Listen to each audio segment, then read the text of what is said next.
Un rêve peut-il percer les secrets d'un meurtre?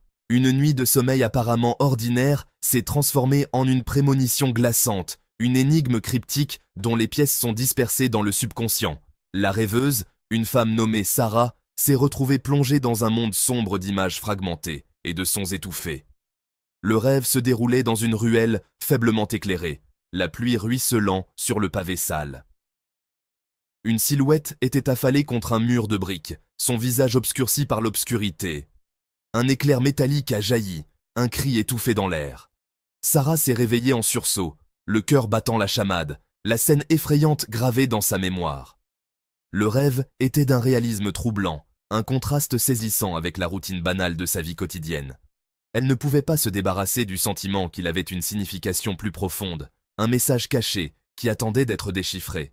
C'était plus qu'un simple cauchemar, c'était un appel à l'action. Dans une petite ville hantée par un meurtre non résolu, les murmures du passé persistaient comme un brouillard tenace. La victime, un homme d'affaires local nommé John, avait été retrouvée morte dans une ruelle, l'affaire enveloppée de mystère. Des années avaient repassé, mais la communauté aspirait toujours à des réponses, à une conclusion. L'enquête policière était au point mort, les pistes s'étaient taries, laissant un vide de questions sans réponse. Les habitants de la ville spéculaient, les rumeurs tourbillonnaient comme des feuilles d'automne dans le vent. Certains parlèrent d'une liaison clandestine, d'autres d'une affaire commerciale qui avait mal tourné. L'affaire était devenue une affaire classée, un rappel effrayant de la fragilité de la vie et de la nature insaisissable de la vérité. L'inspecteur Miller, un enquêteur chevronné, hanté par le mystère non résolu, s'accrochait à l'espoir qu'un jour, la vérité serait révélée.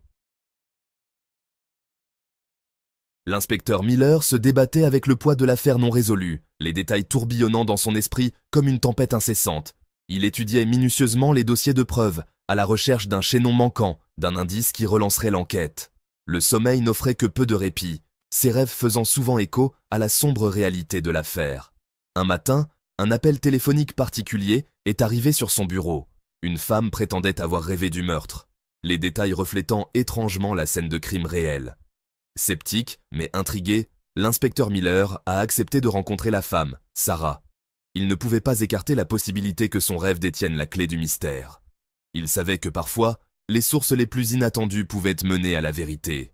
Il se préparait à plonger dans le labyrinthe du subconscient de Sarah, espérant trouver les réponses qui lui échappèrent depuis si longtemps. Alors que Sarah racontait son rêve, l'inspecteur Miller écoutait attentivement, une lueur de reconnaissance s'allumant dans son esprit. Les détails qu'elle décrivait, la ruelle, l'éclair métallique, le cri étouffé, correspondaient à la scène de crime d'une manière étrangement précise. Serait-ce la percée qu'il attendait? Il a pressé Sarah de donner plus de détails, l'encourageant à se souvenir de chaque nuance du rêve. Elle a décrit une bague distinctive à la main de l'agresseur, un serpent enroulé autour d'un rubis. Ce détail apparemment insignifiant a touché une corde sensible chez l'inspecteur Miller. Il s'est souvenu d'un élément de preuve récupéré sur la scène de crime, un petit fragment de rubis. Le fragment avait été écarté comme insignifiant, mais maintenant, à la lumière du rêve de Sarah, il prenait une nouvelle signification. Serait-ce le chaînon manquant? La révélation a déclenché une poussée d'adrénaline, une course contre la montre pour découvrir la vérité. L'inspecteur Miller savait que chaque seconde comptait, que le tueur pouvait encore être en liberté. La durée du rêve de Sarah pour reconstituer le puzzle. Il a réexaminé les preuves, scrutant chaque détail, cherchant des liens. Il a revu les déclarations des témoins, recherchant des incohérences, toute mention d'une bague en forme de serpent. La pression montait, l'horloge tournant sans relâche dans son esprit. Il a réalisé que le rêve n'était pas seulement une vision, mais une feuille de route, un guide le menant vers la vérité. Il devait suivre ses indices cryptiques, déchiffrer son message caché avant qu'il ne soit trop tard. Une lueur de reconnaissance. Alors que l'inspecteur Miller examinait méticuleusement les preuves, une lueur de reconnaissance s'est allumée en lui. Il s'est souvenu d'un prêteur sur gage mentionnant une bague particulière vendue peu après le meurtre. La description correspondait au récit de Sarah, le serpent enroulé autour d'un rubis. Il s'est précipité au prêteur sur gage, le cœur battant d'anticipation.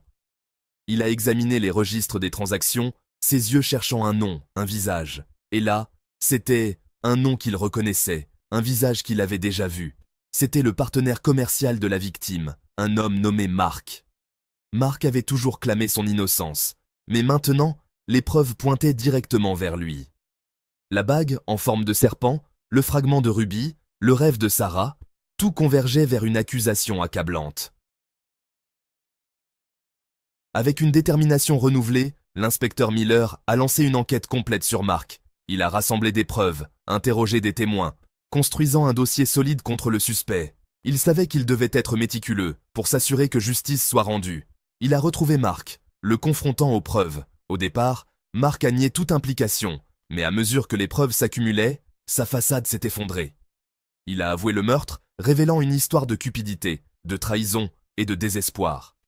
Les aveux ont apporté un sentiment de soulagement, un poids en moins sur les épaules de l'inspecteur Miller. Il avait enfin résolu l'affaire classée, apportant une conclusion à la famille de la victime et à la communauté. La confrontation entre l'inspecteur Miller et Mark était intense, l'air chargé de tension. La défiance initiale de Mark a progressivement cédé la place à la résignation alors que le poids des preuves s'abattait sur lui. Il a avoué le meurtre, sa voix à peine un murmure, racontant les événements de cette nuit fatidique. Il a révélé qu'il avait été impliqué dans une âpre dispute avec John au sujet d'une affaire commerciale lucrative. Poussé par la cupidité et le désespoir, il avait prévu d'éliminer son partenaire, croyant qu'il pourrait s'en tirer. Ses aveux ont apporté un sentiment de clôture, une résolution tant attendue au mystère qui hantait la ville depuis des années. La vérité avait enfin été dévoilée, grâce à un rêve apparemment ordinaire. Les suites des aveux ont apporté un mélange d'émotions à la petite ville. Soulagement que le tueur ait été traduit en justice, tristesse pour la perte d'une vie et un sentiment d'émerveillement devant le rôle qu'un rêve avait joué dans la résolution du mystère. Le rêve de Sarah avait été plus qu'un simple rêve.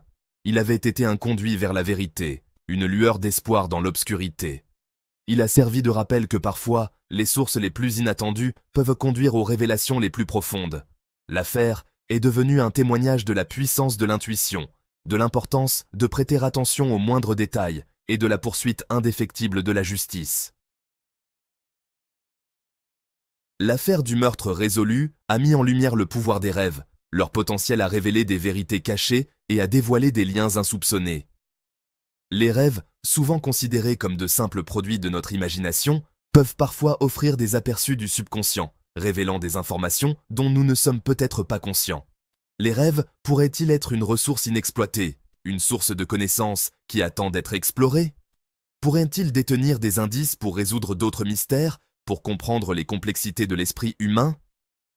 L'exploration des rêves pourrait ouvrir de nouvelles voies d'investigation, menant à des percées dans divers domaines, de la justice pénale à la psychologie. Et si nous prêtions davantage attention à nos rêves? Et si nous creusions plus profondément les mystères du subconscient, cherchant des réponses aux questions qui nous hantent? Et si nous acceptions le pouvoir des rêves, leur permettant de nous guider vers une meilleure compréhension de nous-mêmes et du monde qui nous entoure? Cette affaire est un appel à l'exploration, une invitation à plonger dans les territoires inexplorés de l'esprit. Elle nous encourage à remettre en question nos hypothèses, à défier la sagesse conventionnelle et à embrasser les possibilités qui se cachent en nous. Lançons-nous dans ce voyage de découverte, explorant le potentiel inexploité des rêves, déverrouillant les secrets qu'ils détiennent, et peut-être même résolvant les mystères qui nous entourent. Quelles idées nous attendent dans le royaume des rêves? Les possibilités sont infinies.